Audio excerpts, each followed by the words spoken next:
Warning, the following podcast contains coarse language and spoilers for the film in the title of the podcast. Now playing movie reviews in 20 Qs. Hello, you goddamn fantastic people, and welcome to the podcast Movie Reviews in 20 Qs, the show where we review a movie by asking 20 weird and wonderful questions about it. I am your host, Sam, and I am joined this week by Machu, making a return. How you going, bro? Yeah, not too bad. Oh, fuck off. You're hungover. Yeah, right? I'm fucked. I've been staring at the ceiling for hours, and I messaged Sam earlier so I could have a bit of change in ceiling scenery. Been laying on his couch and on his floor for the last few hours. From one couch to another, right, bro? Pretty impressed to see you here, to be honest, because usually the hungover Machu is like all guns blazing the night before, like, oh yeah, bro, I'll be there, I can't wait. 2 a.m. text, like, what the fuck is this? Oh, this kind ain't coming. Yeah, we were supposed to do this yesterday, I think. Let's go. Let's do this. The reason why we are here today to do this film is this is a request by one of our favourite Patreons, Tara. Tara absolutely loves this film, has been petitioning us to do this for ages. Sent me a whole bunch of candy and American treats and a whole bunch of like stuff like that. Fuck, where is this candy? Yeah, I don't believe it. You need to send photos so at least I can see it. So anyway, we feel like we owe it to you, Tara. So here we go. Here we go to talk about the 1993, I'm going to guess, film that is Tombstone, starring. Where do you start? Oh, everyone's in this film. Everybody. Everyone who's anybody. Starring Kurt Russell, Val Kilmer, Sam Elliott, Bill Paxton, Powers Booth, Michael Biehn, Charlton Heston, Jason Priestley, Stephen Lang, Thomas Hayden Church, and Michael Rooker, Billy Bob Thornton.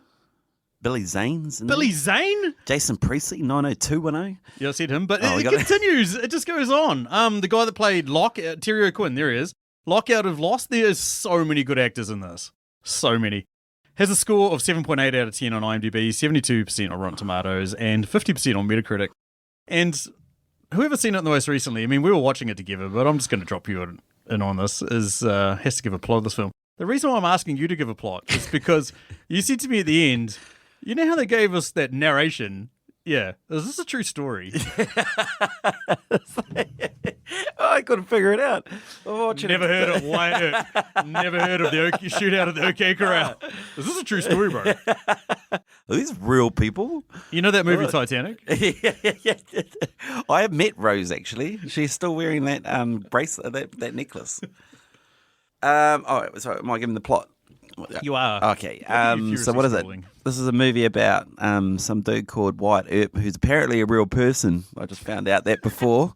Quality podcasting. What is he? He's a lawman turned gambler, as they do. Must have Gangster. Yeah. Crime pays, apparently. So they go to a town where there's a bunch of cowboys wearing red sashes and have a couple of rumbles and that's about it. That's kind of the plot, isn't it? Yep. Have a shootout at the OK Corral.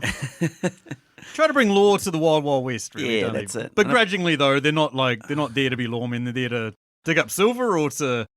They're not really working that hard. They tend to be just getting on the piss and playing pool while their wives are at home smoking opium. That's really like the gist of. They look very good, though. Everyone looks very pretty in this. They look great. They're taking cuts from local businesses, so they effectively become the mafia of the Wild West. Yeah. No, that's all they do. They will shoot each other. Shooting, smoking, and screwing. Yeah. If you haven't heard this podcast before, what we do is we review a movie by asking 20 questions about it. We usually start with 10 that could be applied to any film, then move through 3 personal questions. If there's 3 of us, but there's only 2 of us, because Kahu has a life. Yeah, he does, actually. Kahu has a present wife. I don't know. Yeah. He's always, taking tour groups around the South Island, or I don't actually know what he does. I reckon some show came to town. He took one look at the brunette and he's just run off. just cruise off on his horse with her, eh?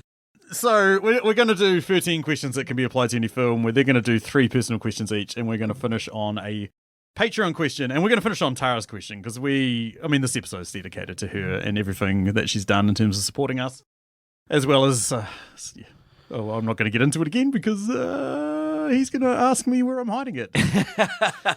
Anyway, the one we always start with, compliment sandwich, one thing good, one thing bad, one thing good if we like this film, or shit sandwich if we didn't like it, which is one thing bad, one thing good, one thing bad. Machu, Lead us off. Give us your sandwich. All right, so that my first good thing is, as ridiculous as this movie sometimes is, I feel like it's like all these things might have happened. You know, I don't know. It's just so ridiculous. Like everyone's taking opium, guys are just wandering around the street shooting people, and it's like, this is just so ridiculous. Is this true? And it just fascinates me. Like all this random stuff, and then I realised that it's actually true. Newsflash, dum-dum. Which makes it even better. It's like it's a story. It tells which is there's the narration at the start and right at the end. It's just a really good story, and I was like drawn in by it. The one bad thing is some of the scenes were a bit dramatic at some points. Like yeah, I guess it's a throwback to all those old Western films where someone gets shot and they have to throw their hands up in the air and wobble their head around and twist around 3 times before they finally fall down and have a speech just before they die. And get shot in the head, walk 6 meters, drop to a knee, stabilize yourself with your hand before you hit the ground. Yeah, drop to a knee very, very easily and lay down. Yeah, gaping bullet hole in the back of your skull and hang on. Oh, that looks a bit so. I'll go in the grass. Don't zoom in on me, I'm breathing in. And then the last good thing, I think Val Kilmer's performance as Doc Holliday was really, really cool. I thought he got all the best lines. Well, him and Michael Biehn, they seem to get all the best lines. But yeah, it's an iconic performance by Val Kilmer. They did well with Michael Biehn in that they didn't give him too much. Because Michael Biehn, like, he looks great. Like, he's a real badass. You know, we all know him from Aliens and Terminator. But he's not the most eloquent speaker or the best actor. And like, what they give him just fucking straight gold. Yeah. And it works in this film. He's got some cringy moments, like when they zoom on him and he, like in the last scene where he's having a standoff with Doc Holliday, he tries to look mean and he just doesn't. Whereas like Val Kilmer just plays Doc Holliday to a T.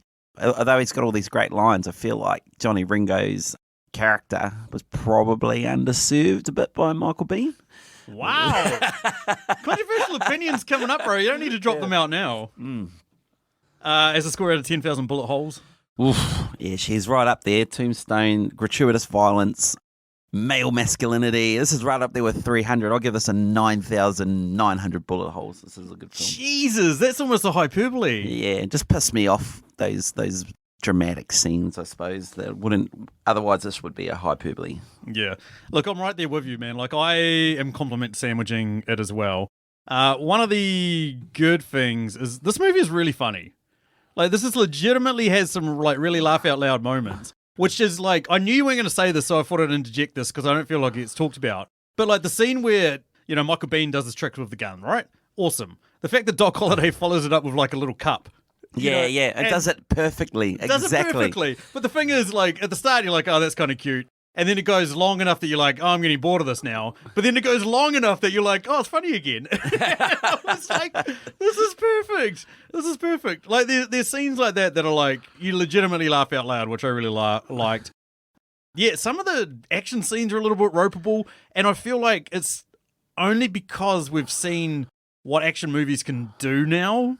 You know, so like some of the shootouts and stuff like that could have been shot better, and this isn't Taken 3 where it's got 17 cuts for one dude to get over a fence. But like we know, like, these guys are action stars, sure, but we know they're not, you know, they probably didn't do that much in the way of gun training and stuff like that. Like, it's not like when you watch Keanu Reeves doing full-on assault courses repetitively to get in shape for John Wick, you know, and it's so there's some action scenes which are a little bit ropeable. But again, like, oh man, I'm nitpicking. Yeah. You know, like, this is like the only other thing I'll say that I felt kind of that I didn't really enjoy with the movie is like the OK Corral sort of feels like the climax, and then there's a couple of scenes after that also are climaxes, but then the ending's a little bit anticlimactic. Yeah. You know, like, not everyone gets brought to justice, and like, good on them for staying historically accurate. But there's still like, it's sort of like treading water towards the end that you're like, oh, really? But then is it historically accurate? Yeah, this is the thing.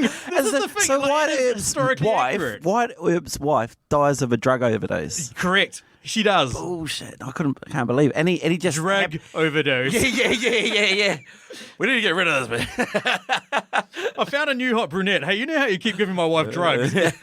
Just up the dose. And he marries that chick who's just happens to be rich. Yeah. Give her this. What is this? Oh, it's a new type of drug. Anthrax. Yeah. She'll love it. It's amazing. And then, like you mentioned the Val Kilmer performance being great. Pretty much every performance in this is awesome. Like we're at a point where one of my questions are going to be recast this movie with actors today, but I don't think you could. Like these actors are so like rough, rough around the edges, proper manly men. That like if you were going to make this movie today, who are you going to put in there? You'd be like, oh, Tom Cruise is somewhere in there, and it would just be about Tom Cruise. Yeah. Tom Cruise is what? Brad Pitt's probably. It's like It's like Ocean's 12, pretty much. Yeah. Playing 35-year-olds. Yeah. Right. Johnny Depp is. But it's surprisingly like you don't realize how much you like some of these actors until you see them in films like this, like Yondu of Michael Rooker. Yeah, and you're like, he's just got this gritty performance, and you know what he's capable of. Oh man, I'm going to say this as a bald man. Seeing some of my now bald brothers in this film made me kind of wonder if this film had a curse. I mean, like Powell's Booth, full head of hair. Michael Rooker, full head of hair. Billy Zane, full head of hair. Locke from Lost, Terry O'Quinn, full head of hair. I was like, you guys maybe shouldn't have done this film, man. There's something in common here for you guys. 9,901. Oof. I'm going to beat you. This is legitimately an awesome film. You just said that because I talked shit about Michael Biehn before, didn't you? Yeah, fuck you. Amazing film. Yeah, absolutely amazing. Thank you so much for picking this, Tara. I mean, we're now going to do 19 questions, pretty much waxing on about how much we love, but you know how this podcast goes. Typically, we just start ruining our opinions of this film. And let's start with it. Let's start with one of those questions. What is question number 2, Manchu? What is the biggest dick move in this film? I've already talked about this. It's Wyatt Earp's dick moving as soon as he sees his brunette roll into town. Like he just... Okay, let's go a little bit further back. They ride into town past a group of prostitutes and all of these guys are like, whoa, look at those girls. Look at those ladies. I can't wait to move to this town. Your wives are like, what, roughly 2 feet behind you? How many? Sitting in the cart behind you. How many times have you gone to a new town, Sam, and talked about how hot the prostitutes are and been so excited about moving to a town whilst being with your wife? Hey, babe. Check out the rack on. Oh my God, look at those ladies. Woohoo! Even give it a woohoo! I don't know where that came from. Pretty sure it wasn't in the movie, but I believe that's how that scene actually went. Listeners, if you ever see my obituary in the newspaper, it's going to be died doing what he loved, oogling prostitutes on the side of the road. Before brutally murdered by his wife. Yeah. Committed suicide by shooting himself in the back of the head somehow. Exactly. Shot himself in the head 27 times. Yeah. But I mean, it's that and like the continuation of it. Like he doesn't know her, doesn't know a thing about her. She immediately is like got a white on for him as well. Like she's like, oh, tall drink of handsome. And then like they just like, hey, you want to go for a ride together? Yeah, let's ride off in the bushes. How's your wife? My what? Yeah. She's right there. Did you forget? She's standing right beside you. Oh, fuck, honey. Take some more fucking opium, man. Get out of here. Also, Morgan is a piece of shit, eh? Morgan, the youngest brother, deserves to die. I'm so glad he dies. And I'll tell you what. We haven't done controversial opinions yet, man. but like, I'll talk about the biggest dick move. The mayor comes into the pub where the boys are on the piss during the middle of the day. And he's saying, look, boys, you're screwing over this town. You're making money off everyone, but there's people suffering. And Morgan pipes up and says, I'm suffering from a hangover. Ha, ha, ha. He just made money and got on the piss all night. And he thinks that's, that's like his life somehow parallels the lives of these poor people within the town. Stacey's currently away with the kids. I could only imagine the reaction I'd get if she was. I'm like, hey, how was your night? Oh, I was up all night with the kids. It was really bad. Oh, bro, I've got a fucking massive hangover. I know exactly how you feel. Exactly. I've been partying, living my best life, and now I have to suffer the consequences of a hangover. Yeah, going back to sleep for 4 hours. Meanwhile, my obituary is getting written with every single comment we make. Question number 3, what deep philosophical debate arose in you during this film? I just couldn't get over Doc Holliday with his tuberculosis. Like, I'm fairly sure that's a super contagious disease. Correct. And no one catches it. Like, where the fuck? He's suffering the whole time. He's got blood all over him. He's always in everyone's face. He's got that Hungarian missus. She must be like, she must have some vaccination or something like that, because she's obviously hooking up with him. And it's like, what the fuck? It's just a disease they introduced to control the masses, bro. They just want you to get microchips injected into you. Tuberculosis is a scamdemic, bro. Yeah, that's true. You're only coughing up blood. Yeah, I don't know. Like, he is. He's coughing up blood. He's spitting it everywhere. I don't get it. Like, do you catch it from rats or mosquitoes or? Yeah, it can't be water or it can't be that bad, eh? Because the doctor's like, oh, you can't smoke, drink, or have some vigorous exercise. The second he leaves the room, he grabs a smoke, a drink, and has some sex with his wife, and then goes on a fucking 2-month-long horse riding, murdering all the cowboys. You know what would have made that scene better is if he was like, you can't have vigorous sex with your wife. And he's like, what about yours? I'm afraid. What does he always say? I'm afraid something. Yeah. He's so afraid, old Doc Holliday. The one for me is like how long I would survive in the Wild Wild West. Like, it would literally be minutes. But like, it's funny how you're talking about drinking whiskey and shit during the day. Like, legitimately, we see these guys, like real men's men, like having shots of whiskey, drinking through the day, just getting on the piss, like straight whiskey. I would legitimately be blacked out on the floor if I'd had 2 shots of straight whiskey. I would be fucking nude, like covered in flies, snoring like a broken chainsaw in the middle of the pool table, just like, what the fuck happened to him? It's like, I don't know, we gave him 2 shots of whiskey and he's fucking blacked out. Also, how hot is it? Man, you just suffer. Right. The heat. Yeah, I think you need to live in the North Pole with Santa Claus or something. I'd love to, man. I'm not a big fan of sand, but I feel like the dirt is like, it's kind of desert as well. So it kind of is sand. It's the sand without the ocean. It's like the worst kind of sand. Well, how hot is it, and how much clothes do they wear? They've got about 8 pairs of different layers of clothing in every scene. And they wear these huge, giant hats that probably weigh like, fuck, okay, how do they even walk around? I want to start randomly interjecting me into scenes of movies that I feel like I would be acting in them. You know what I mean? Like, we see them walking around these full suits, and then you just see me walking in the background of my undies, just, just pouring buckets over me. I was like, it's so hot. Is Colonel Sanders born yet? Hurry the fuck up. I want to go. Yeah. Question number 4, what is it, Machu? Question number 4 is, what is the biggest load of bullshit in this movie? I feel like we're going to have the same answer, but I'm just going to say that they shoot conservatively in the OK Corral shootout. Like, conservatively, I'm going to say 19,000 bullets at each other at a distance of about 12 feet, and one dude gets shot in the leg. What? Sometimes they all get killed, and the other times they all miss. Like, we're the most highly accurate gunslingers. We can have, pistols at dawn shootouts with each other.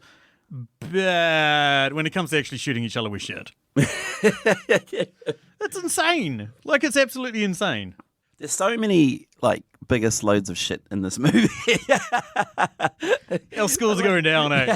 We still love this movie, Tara. You know this is what we do. Please send me more candy, Tara, please. I'll be your huckleberry, Tara. Yeah, there's like that. I mean, maybe the scene where Wyatt Earp just walks into the river and and they go, oh shit, there's the guy we're trying to shoot. We've ambushed him. Everyone stop shooting. Yeah, everyone stop shooting. We've got him dead to rights. No, let's go out and confront him in the middle of the middle of the water. All we need to do is shoot him, and then we've won. Hang on, Don't shoot him. Yeah, everybody stop. He's mine. Or they needed to be historically accurate with Ike, so he lives through the whole film, but they just shoot him. Like, yeah. Like, this is what I don't get, and apparently it was true that, like, over the period of 3 months, all these cowboys kept making death threats against Wyatt Earp and his gang. They were like, we're going to kill you, we're going to kill you, we're going to kill you. That went on for 3 months. Like, surely, this is Wild Wild West. You don't have Xbox, you don't have PlayStation. What else have you got to do? You might as well go kill these guys. Wake up each morning, what do you got to do today? Well, just roll down the casino and drink straight whiskey all day. And who's at the casino? Oh, Wyatt Earp, he runs the casino. Oh, okay. Slam a couple of hookers. What are you up today, What are you up today, babe? It's insane. It's absolutely insane. I agree with you. I like the fact that the movie called it out. And they even say to him, like, oh, where is he? He's like, oh, he's down there walking on water. Yeah, it's like it's a miracle. And he walks out, no. No. There is some super smart scripting in this film, but that is a pathetic part of it. There's those weird dramatic scenes. I'd love for us to go paintballing and for one of us to just stand up in the middle of a shootout and just go, no, and just storm across the paintball field. And everyone goes, stop! And then get old Powers Booth up there with the worst shot in the history of cowboys. Oh, you mean puppet arms? Yeah, that's what he looks like. He looks like someone's holding his arms up above his head. Hold the gun with two hands, aim. Don't hold it like puppet hands way out to the side. He's the guy that invented turning a gun sideways for the kill shot, eh? I wonder how inaccurate it is to hold your hands out like a wingspan and then have somebody like with strings around your wrists, like jigging you like a Punch and Judy puppet, and then just. Kermit the Frog would stand a better fucking chance at hitting somebody. Yeah. What are you up to, Curly Bill? Don't try and shoot the marshal again with a gun upside down. Oh, waka waka. Jeebus. Question number 5 is a Patreon question. Comes courtesy of our mate Emily Higgins. Emily runs the Softest podcast. A podcast which compares two films, one that gets a lot of love and adulation. She compares that to a film which she thinks doesn't get the love it deserves. Anyway, the question for her this week is, which character from this film has gone the longest without showering? I'll put this in as a trick question because I don't think showers are invented at this point. Yeah. Well, the Earp brothers are pretty suave, so they're you count them out from the start. And Doc Holliday's definitely been golden showering. Yeah. He's walking around with a sweaty bloody shirt on all the time. He is a shower, bro. Curly Bill, he's a messy man. Yeah, I'd say I'm going to go with Curly Bill.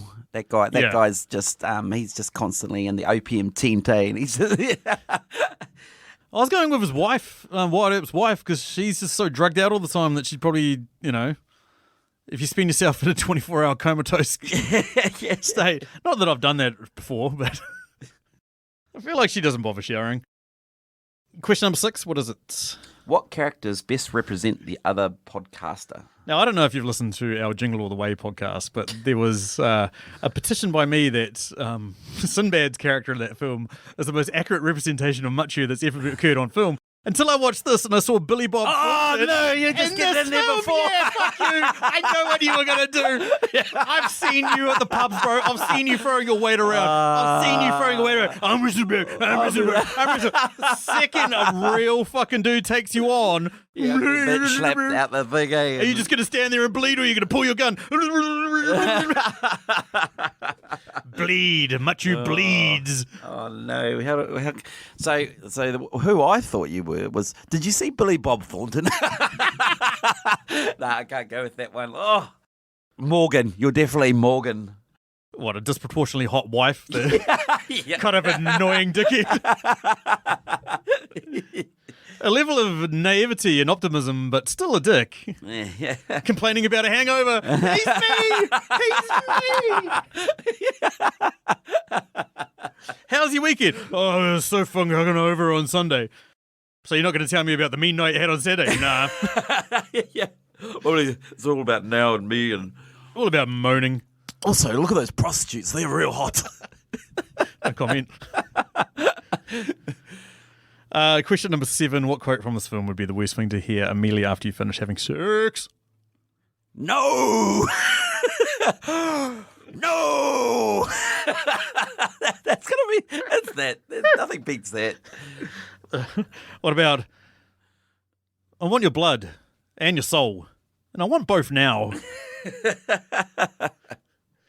That was up there, and I'm coming, and I'm bringing Hal with me. Yeah. Okay. All right. Look at you. Question number 8. What side characters had their lives absolutely ruined by the events in this movie? Should we just agree that the entire town of Tombstone? Oh, my God. Like, just everybody shooting at shit, eh? Like, the bullets must have been so cheap. Like, you're just like, oh, fuck. How often, like, Compton's got nothing on Tombstone, eh? Like, They even say like modern Los Angeles and New York don't even have the shooting rates or murder rates that these places have. Imagine, if you will, your I don't know what your name would be back in the Wild Wild West days. Like, tight-fisted machu or something like that. Yeah, but how much is it for a glass of whiskey? tall, tight-fisted. $1. Yeah. How much for half a glass of whiskey? What? 50 cents. How much for like just a couple of drips? Can I suck the dregs out of your tray underneath the taps, bro?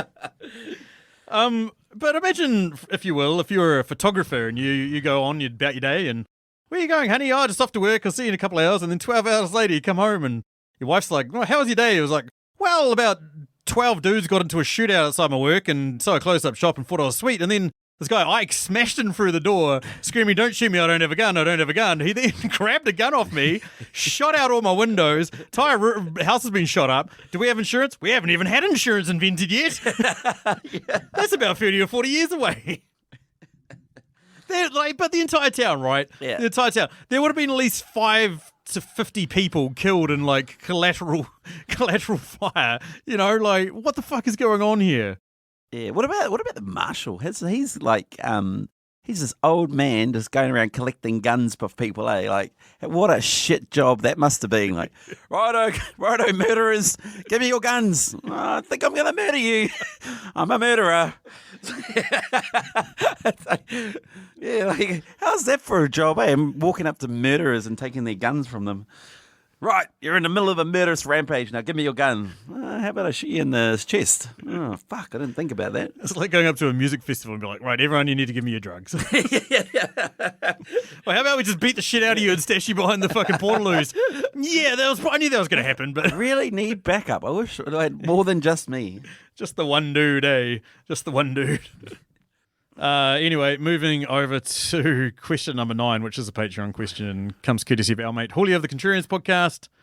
Awesome podcast, which rages against the Rotten Tomatoes machine. So they take a universally beloved film and argue why it's rubbish, something like this, and say why it's shit. Then they do real talk at the end. Alternatively, they do the opposite. So if it's a shitty film, they argue why it's awesome. His question, and I feel like you've already answered this 40 times over, but what's your most controversial opinion about this film? I'm going to say that Michael Biehn thing, and I'm going to go expand a bit on this. Like, Val Kilmer was amazing as Doc Holliday, and then you said it before. Apparently, he's this amazing gunslinger that has got legendary status because of this film and Val Kilmer's performance. He's killed 1 to 3 people. Yeah, historically they reckon he's killed about 1 to 3 people. They don't know exactly What if how he's many. only But... killed 1? Like he's killed 1 person. Do you remember in American Pie when it's like it's the rule of 3? It's just like if a guy says he slept with 3 girls, he's actually only slept with 1 or none. Yeah, but Johnny Ringo, he's this actual gunslinger, right? Isn't he like the leader of the Cowboys, this murderous band that were killing more people than modern day New York or Los Angeles? And people, it's a memorable performance, but it's underserved, I think, by Michael Biehn. Like, that character is amazing in real life, and Doc Holliday's killed 1 person. Right. But we love Kilmer. Yeah, you're right. Yeah, I can see what you're saying. I'm just going to go on a limb and say this is the best Western movie that's ever been made. What other ones are there? All Clint Eastwood films. I was about to say all Clint Eastwood films. Oh, potentially would have had The Good, the Bad, the Ugly, which is phenomenal. Yeah, that's the best. You reckon? Yeah. Unforgiven, reckon it's better than that? Yeah. Yep. Unforgiven's slow, but it just has a real cool ending. It does have a really cool ending. Came out a year before this. It was like almost a little renaissance for films. I was talking about films. 6 months after this, Wide Earp came out with Kevin Costner. I joked to Tara that we were going to do that because it's like much inferior film. Yeah. Here's a fun fact for you. Here's some Hollywood trivia. Supposedly what happens in Hollywood, because there's like Volcano, Dante's Peak, there's Deep Impact, there's Armageddon. There's a ton of films that have very similar premises that come out very close to each other. Supposedly the reason for that is that a script writer, somebody, comes up with a great idea, has an amazing story, goes to the studio and pitches it. Studio goes, oh, that's amazing, we love this. All right, how much do you want? We want to buy the script. And the script writer goes, oh, fuck, I'm the money here. $1 billion. And the company goes, nah.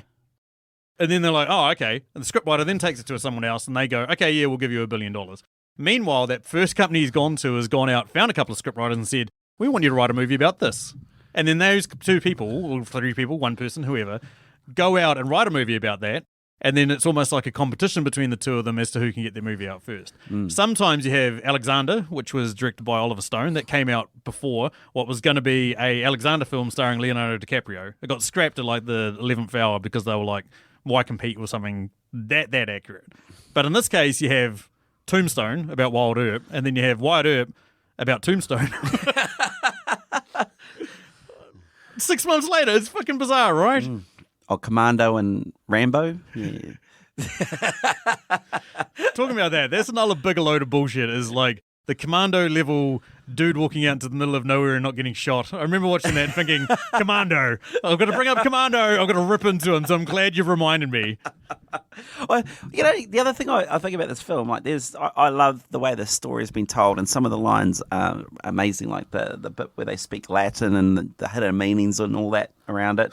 But there's also like at some point, some of the writers just must have fell asleep, or they've just gone on like annual leave for like 3 weeks. Because how's that bit where Wyatt Earp's like it's about to go off and fight Johnny Ringo, and they go, oh, one of the guys says, I don't know what to say, and Kurt Russell says, neither. You know, this is like one, you know, two mates one's about to die, and he's just like, I don't know what to say. The director's left the camera rolling. He's like, right, just improvise. I don't know what to say. Neither. Cut. Give us a chance, man. Let us come up. Nah, fuck it, that'll do. Let's move on. You fuck you cunts. I hate you guys. Yeah. Let's just finish this fucking shit film. Just fucking cattle. That's all you actors are, is cattle. Serve a purpose and get out. Yeah. Right. What are you going to say here, Kurt Russell? No. No. Well, let's do a slow-mo. Hey, Kurt Russell, have deleted the sex scene from you with either of your wives. No. Yeah. We've got this really cool scene where you go dance with her, though. But Val Kilmer, do you want to have sex with your wives? Tentatively? Yeah. Even though it is going to kill you. Yeah. Fuck yeah, I do. Question number 10. What is it? What character is the most likely to have ended up in hospital for sex-related injuries? Can I just go with the whole entire town of Tombstone again? Syphilis was pretty rampant back then. Chlamydia was pretty rampant. I'm going to go with Ike, though. That guy didn't have a gun. He doesn't know when to carry protection. Yeah. What is a sex-related injury? What is that? You've got to have sex to find out, must you? Yeah. Well, yeah. I'll get there one day. Surely it's got to be Doc Holliday's Hungarian mistress. Oh, yeah, hell yeah. Yeah, with getting tuberculosis at some point.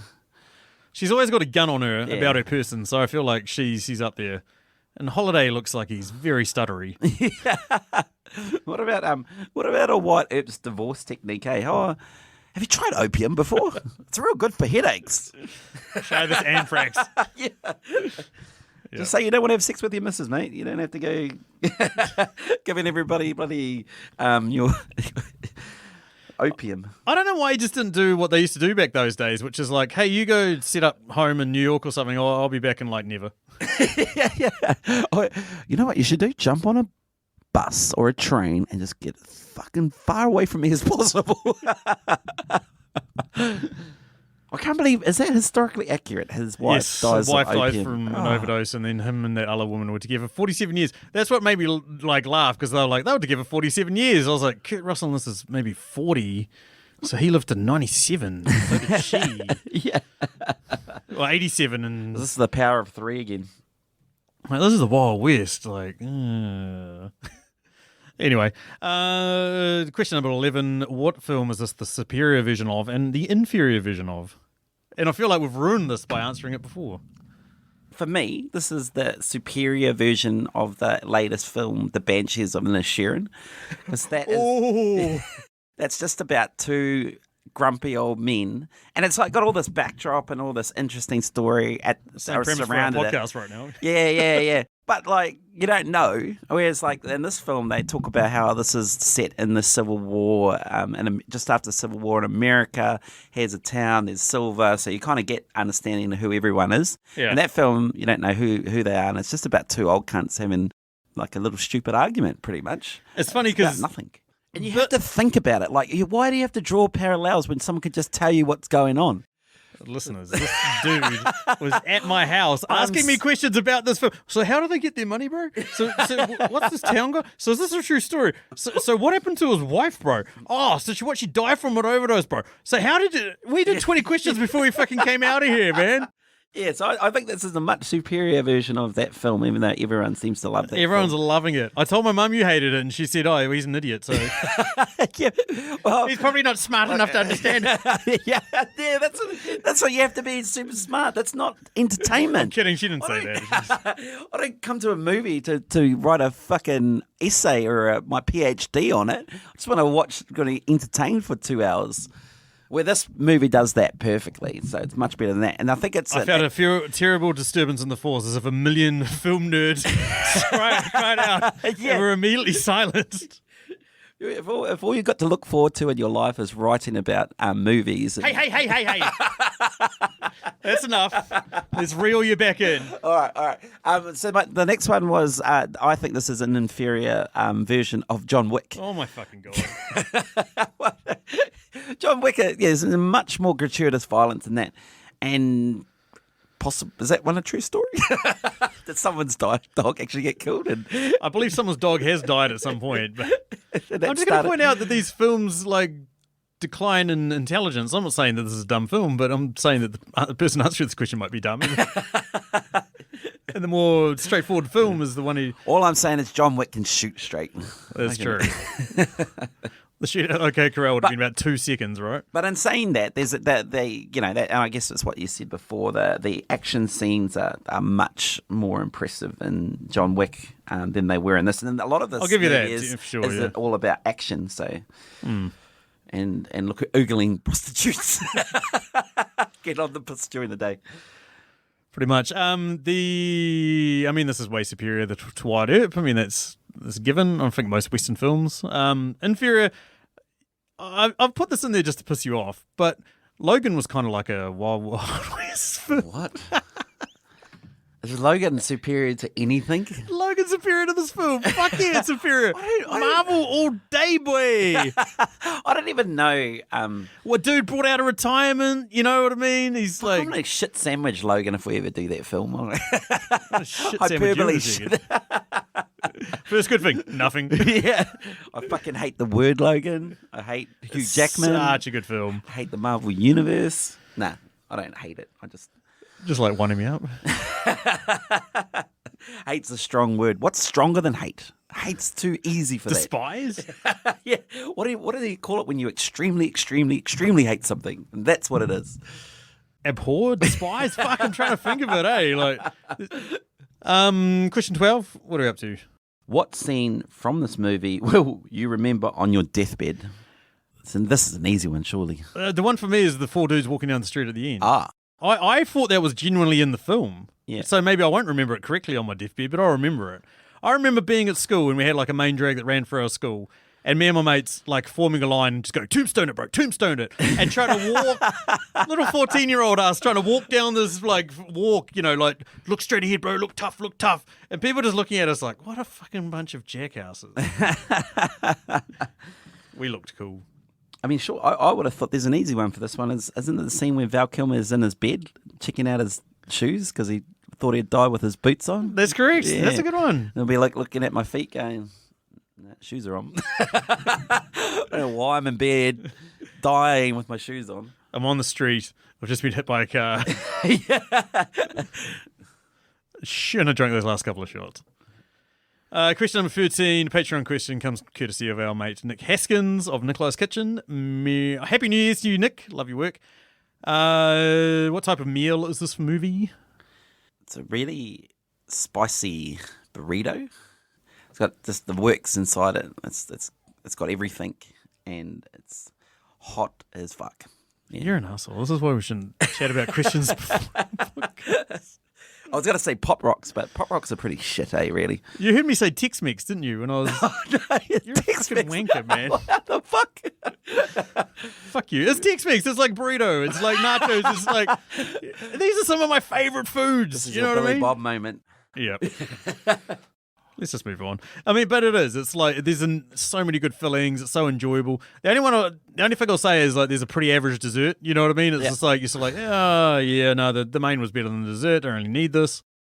There's a little bit of that, but even then, like my favorite scene is the credits. Yeah. So I don't know what the fuck I'm talking about. Yeah. Oh, how good is a film when your favourite scene is the credits? How fucking weird is that, right? And it's not even in the film. It's just this extra thing that they added on, and that's your favourite part. Hey, talking about that, the only other two films I can think of that are like that. One is like the first Wolverine Origins. You know, it shows them going through all the different wars as they get older or don't age. And then Watchmen's another one by Zack Snyder. And it's like, you know, it's all just like shots showing you the Watchmen and their history and shit. Scored by Bob Dylan. It's fucking awesome. But aside from that, yep. Who knows? Anyhow, that moves us over to our personal questions. First up, who's the biggest pussy in this movie? Oh, it's Morgan. Morgan's biggest pussy. Fuck no. That guy's Bob. tough as fuck. But Morgan. Billy Bob's name isn't Morgan. No. Are you going to say Billy Bob? Of course it's Billy Bob. But your answer, I don't have to answer this. Who the fuck's going to stand up to Wyatt Earp? Didn't he just shoot down 100 cowboys? Are you fucking crazy? I love how there's no TV and I don't know if there's radio, but like it's like people know who he is. And it gets around sort of thing. He walks into town and what's your name? Wyatt Earp. It's like fucking the gossip of all the town, eh? We heard of Wyatt Earp. He fucking murdered 17 million people in Kansas City. He's the biggest lawman around. Dude shows into town and then he's like, what's your name? Wyatt Earp. He even laughs in his face. He's like, sure he is, buddy. You know, the guy behind the bar. Yeah. And then he just goes over and demonstrates why he is Wyatt Earp to Billy Bob Thornton. Yeah, anyone would drop his nuts to Wyatt Earp, but Morgan, he doesn't know that he's Wyatt Earp at that point. Morgan shoots a guy who's already shot and has a big cry about it. Oh my God, I killed someone. He'd been shot about 12 times. And then he shoots him. And it's like shooting a dead body and then I'm going to relive that moment forever. Yeah. Well, did you relive the moment where he got riddled with bullets from Doc Holliday? That's a good point. It's like running over a cat that's already been roadkill for 2 weeks and crying about it. I can't believe I squashed that cat even further. Yeah. Oh my God. You know, someone really was looking after its leg. Even though its head was squashed and smashed into pieces. That's a good point. I would have almost given it to Michael Biehn just pussying out at the end. You know, when Doc Holliday comes. Oh, kill anybody. Oh, Doc Holliday. Oh, no, bro. Oh, no. Not that keen, actually. Do you want to just come back a bit later? We haven't finished playing our game. I was just kidding. I don't want to play the game. Please, sir, please don't kill me. Why are they all scared of him? He's killed one person. Yeah. Historically, he's killed one, maybe three. It's the gossip circles round, right? Like, he was probably there watching Wyatt Earp murder like 17 dudes and was like, you tell everyone I murdered 9 of them, Wyatt. And he's like, okay. Yeah, whatever. I don't care. Yeah. The next question.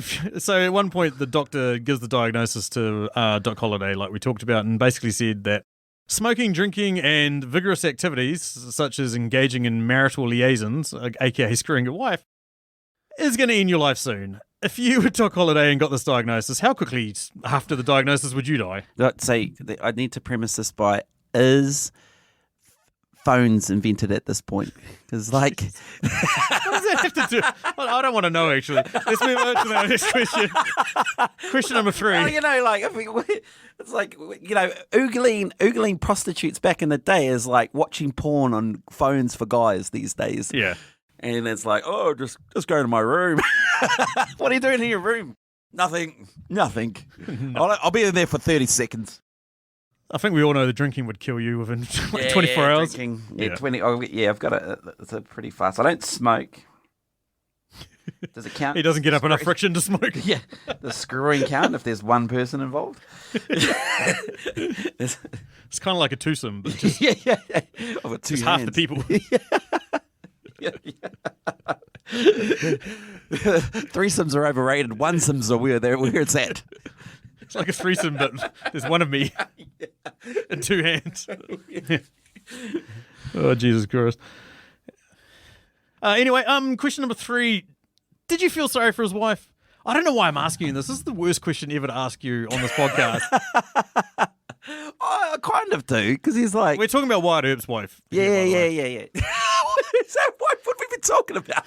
I mean, what, Doc Holiday's mate? Oh, yeah, true. I don't think they were married, but yeah. So she's just done nothing wrong. She just rolled into town and obviously didn't know who she was hooking up with. His Wyatt Earp's brothers are like, woohoo! Look at those prostitutes. Oh, baby, hot dog. The funny part is she used to be a prostitute. That's what I find insane about it. She used to be a prostitute. What? And then married a lawman, and then they moved out. What is she How do you doing know there? this? I Googled it, and then Tara messaged me, and I'm not going to say what Tara said, but yeah, he even says to her at some point, we were doing some really bad shit. Yeah, but she goes, but also, oh, yeah. it's also that just sounds very familiar. It's like if I'm hooking up with someone, it's like, this is my wife. She's like really nice and all that. Second you break up with them, they're like, slut, whore. It's like, well, actually, I'm not a whore. Yes, you are, you dirty whore. That's why we're not together. She's such a slutty whore. It feels like Let's Wyatt preface this Earp, by saying that you haven't been saying this about anyone. No, I haven't, honestly. Yeah. But it just feels like Wyatt Earp's gone all fucking toxic male on her and written down, and now it's history that this poor girl has been labelled a whore because Wyatt Earp wrote the book on it. He's told the story of the story of my life is I shot 100 cowboys and I had this wife. And it wasn't me that fucking drove her having a drug addiction. She was a whore. Just imagining the biographer. Weren't you married before? Oh, well, she was a drug addict whore. That's super convenient. That's super convenient, Wyatt. My new wife is a performer who's also from a rich family, so you can kind of see my hands were tied, basically. Yeah, and also, are there some prostitutes over there? Hot dang! We can pick this up tomorrow, can't we? Fuck, he's a accurate cante. Is it really his story or is it his story? Yeah. It's not like his first wife was ever going to be something amazing, eh? It's not like, oh yeah, she discovered penicillin or something like that, eh? She was always going to be a whore, eh? She was a woman suffragette who gave, who got women the vote. Did she do anything amazing other than fuck me? She fucked everybody, had a drug addiction, prostitute. Accurate. I think you might be onto something here. Rewriting history. Personal questions. What do you got? So I know this is historically accurate, but why did they never just shoot Ike? Like, they had so many opportunities. It's like it felt like the biggest load of bullshit, and I feel like we've spoken about that because, like, he's threatening you, and he's a fucking nut job, and he's a pretty piece much of shit. James Bond villained him, eh? Yeah. All right, let's just shoot him. Oh, hang on. Why don't we let him go? And maybe he won't come back with a gang of fucking cowboys. Shoot your younger brother. It's a standard action movie trope where the main bad guy and the main good guy get together, or one of the henchmen. Yeah. And then okay, I'm going to say something nice about Commando. At least at that point in the middle of the movie of Commando, when he's like, "Hey Sully, remember when I promised I'd kill you last?" And he's like, "Yeah, you did." I lied. Like, at least that's accurate. Yeah. Like, they should have done that shit to Ike. They should have blown the fucker's head off. Yeah, they had to. And at the end, they kill every single cowboy. They kill 100 cowboys, and then they're like, "Oh no, we'll just let this one go." Yeah. That doesn't make any fucking sense. Shoot that motherfucker. Ike, world hide and seek champion of 1892. Yeah. And then they said, "Oh, what does he die? He dies in a burgled bank robbery or something." Yeah, some other lawmen tried to track him and a couple other gang members down, I believe, and then they actually rode past him and then realised it was him. And then the guy turned around, rode back, and shot him off his horse. So that's how Ike died, by another lawman. So at least they kept that accurate. Yeah. Okay, my next one was, who actually were the baddies in this film? I started to think, the fuck? I'm going to go with tuberculosis as probably the real baddie for taking our man Doc Holliday, who was unapologetic. Like, he knew he was a piece of shit. Like, he's the only one that did. Yeah. But, you're right. Wyatt Earp and his gang come to town. They start hustling down local businesses. They run gambling, which I'm sure is illegal. I'm sure of it. No, it was legal. It was Wild West and shit. I don't know who the baddies are. Yeah. He just murders everybody. I'm going to murder everybody. Okay. I'm bringing hell with me. I'll tell you now, it was his wife. She was a bitch, bro. She was a prostitute. She was a drug addict. Yeah. Are you sure? Like, what? She was just trying to get in the way of true love. And, like, yeah. who cares if this poor lady had to uproots and move across the other side of America? And All I want is a family. Hot dang, there's some good prostitutes. This gets on the piss all day in the middle of the day and shaking down fucking gangsters everywhere he goes. about to have 4 different kids from 7 different mothers. Yeah. Okay, and my last question was, how many games of poker would you lose in a row before you'd stop playing against Doc? Another big load of bullshit, right? Like you'd be like 7 hands in and be like, you've had 4 queens every hand. I've also got 2 queens. I've got 2 queens. That dude folded a queen. That guy over there's got a pair of queens. And the other guy over there's got 3 queens. So unless you're playing with like 12 queens, what the fuck is going on here, bro? He's playing poker against Ike, and he was one. And Ike says, "You've won the last. No one's that lucky. Who can win 12 hands in a row?" I haven't played that much poker, but I know someone's fucking cheating if they win 12 hands in a row. And he's just cracking up. He doesn't even try and deny it. He's just laughing in his face, drunk as. Final question. This question comes courtesy of Tara. We asked her for a question for her favourite film, or one of her favourite films, maybe. And she threw back to us, if this movie was a tourist destination, what would it be? I'm going to go with Bali, because there's a whole bunch of white people. Sorry, it's so bad if I say white. You can be racist towards white people. I can be our representative on behalf of all white people. Yeah. And it just looks like they're there for a big party. They're just on the piss.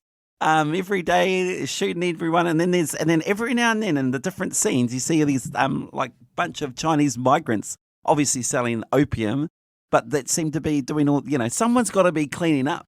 None of those girls look like they've been in the kitchen. Who's doing all the work? I'm guaranteeing you it's those Chinese migrants. Yeah, people in the background making sure that a whole bunch of whiteys can get blitzed fucking drunk, fight each other, fuck each other, rob each other. You kind of are describing Bali. That is what happened. A whole bunch of white people getting fucking blitzed. All they're missing, it's like they've just replaced scooters with horses. Yeah. Yeah. Desert with beach. Yeah, desert with beach.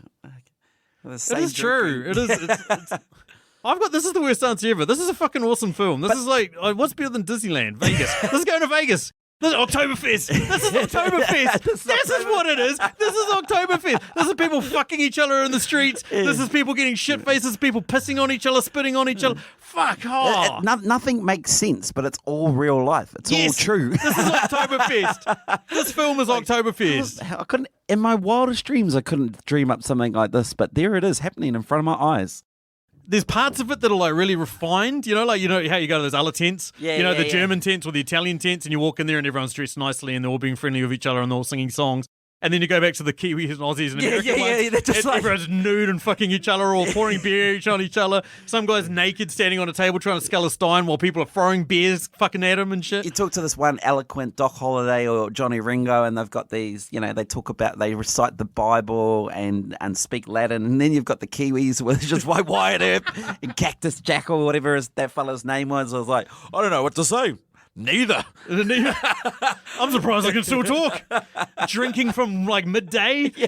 There's Bali in this, like in Oktoberfest. Saying inappropriate things like, "Oh my God, the world is it's so bad at the moment." Yeah, you know what else is bad? My fucking hangover.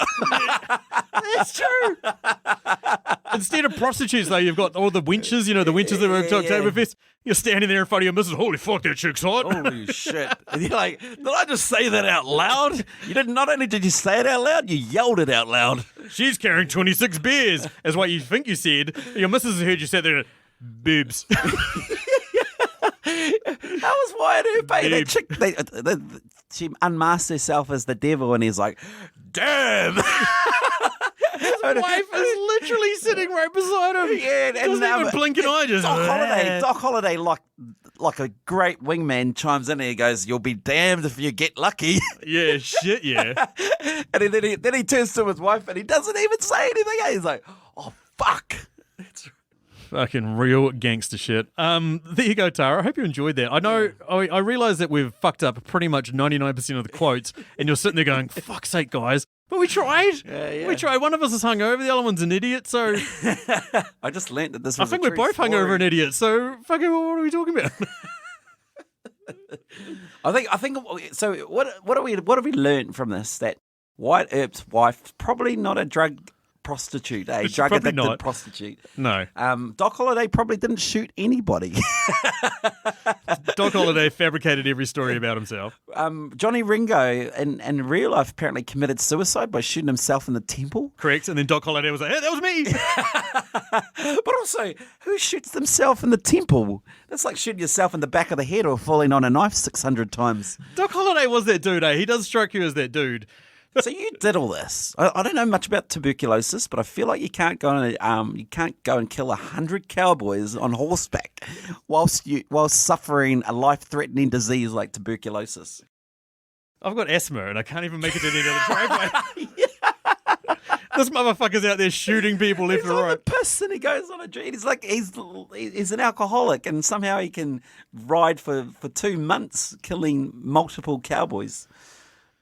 Let's go finish this. And then they just like conveniently have a montage of them shooting 100 cowboys or something. What's that Chopper There's Reed 5 quote of that them. don't let the truth get in the way of a good story? Yeah. So true. Anyway, that takes us down to the end. Thank you again for Tara, for the years of support and all the candy. As evidenced here by Machu's conversation, I don't think he'll be getting any more in the future, but I very much appreciate it, and so does Stacey when she finds out when I've hidden it, goddammit. Anyway, thank you again to all the rest of our Patreons for those questions, and thanks everyone for listening. Upcoming episodes, who knows? Who knows? This will be coming out at the end of January, so Ant-Man Quantumania, new Marvel movie. Holy shit. Bells on. There were bells on. That'll be Endgame Part 7. The end of the end. The end game. Rambo First Blood, Last Blood. That's like Police Academy 19A. That's what Marvel is now. Yeah. You might be right. I wish it wasn't true, but you might be right. Anyway, if you want to get a hold of us, you can find us on Twitter at Movie Reviews In, or you can send us an email at mritqs@gmail.com, or Facebook and Instagram, just Movie Reviews in 20Qs. Yeah, anyway, that's things from me. Chit.